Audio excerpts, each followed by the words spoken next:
আজকে এই যে বৃক্ষরোপণ, পরিষ্কার পরিচ্ছন্নতা এবং মাছের পোনা অবমুক্তকরণের যে প্রোগ্রামটা, এটা হলো বিএনপির একটি, আমাদের ভারপ্রাপ্ত চেয়ারম্যান তারেক রহমানের একটি ঐতিহাসিক একটা প্রোগ্রাম, যেটা সারা বাংলাদেশ ব্যাপী উনি চালু করেছেন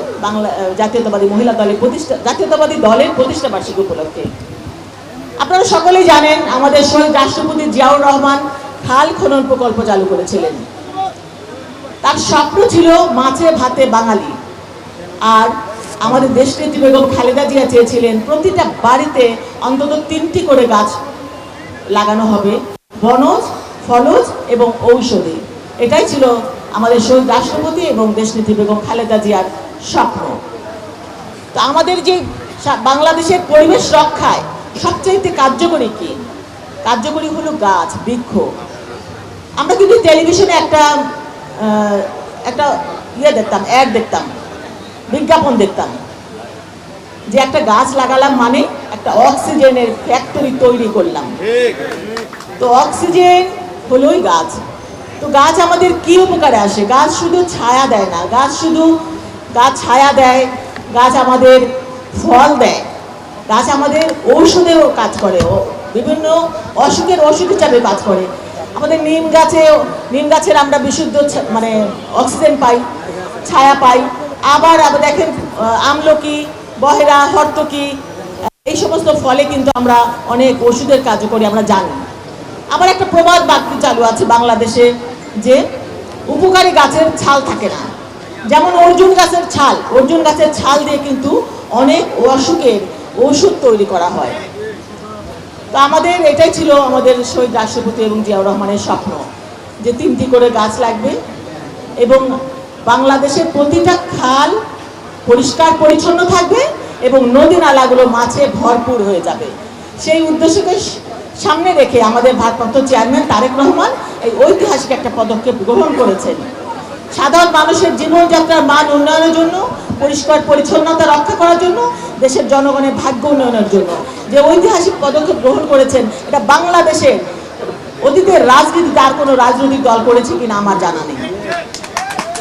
সবাই ভেবেছিলেন কি আপনারা যে বাংলাদেশের জাতীয়তাবাদী দলের প্রতিষ্ঠা বার্ষিকীতে সভা সমাবেশ হবে, র্যালি হবে, স্লোগান হবে, সেটা দলের জন্য, কিন্তু তিনি দেশের কথা চিন্তা করে দেশের জন্য একটা ঐতিহাসিক ভূমিকা রেখেছেন।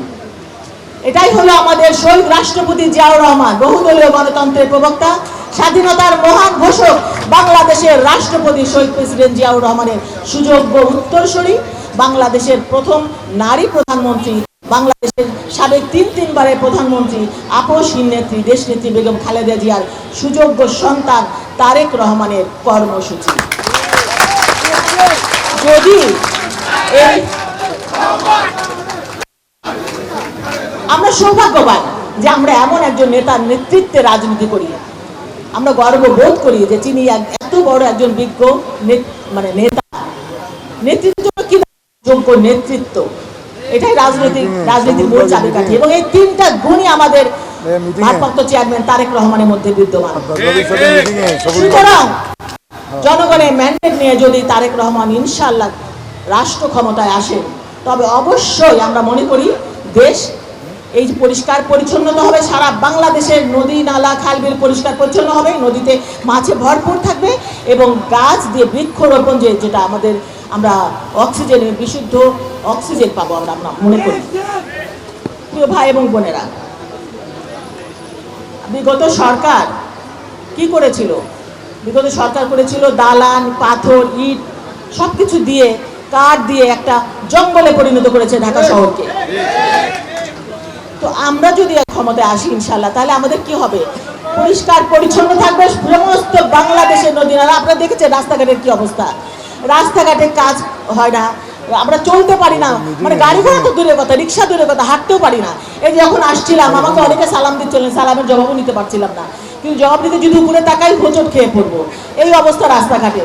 তো এগুলো থেকে আমাদের মুক্ত করতে হবে। এই যে আমাদের মজনু বললো যে আমরা নির্বাচন করতে গিয়েছিলাম কিন্তু নির্বাচন করতে পারি নাই, আপনারাও ভোট দিতে পারেন নাই, আমরা জয়যুক্ত হতে পারি নাই, কারণ এই সাবির হোসেনের প্রত্যক্ষ নির্দেশে এই আওয়ামী লীগের সন্ত্রাসী বাহিনী আমার উপর নির্মম নির্যাতন করেছে, সাথে সাথে আমার এই এলাকার ভাইয়েরা এবং বোনেরা।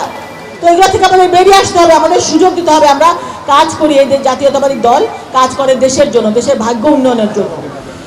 ভাইরা, আগামীতে নির্বাচন, আমাদের এখন এক হয়ে কাজ করতে হবে। এই নির্বাচন ষড়যন্ত্র বানচাল করার জন্য অনেক ষড়যন্ত্র হচ্ছে, এখান থেকে আমাদের বেরিয়ে আসতে হবে। কারণ আমাদের এক হয়ে মিলেমিশে কাজ করতে হবে, এই ষড়যন্ত্র রুখে দিতে হবে। কারণ আমরা যদি একজন আপনের পিছনে লাগি, তাহলে কিন্তু আমরা সুষ্ঠু নির্বাচনও পাবো না, সুষ্ঠু একটি দলও গঠন করতে পারবো না, আমরা দলও গঠন করতে পারবো না, দেশের উন্নয়নের জন্য কাজ করতে পারবো না।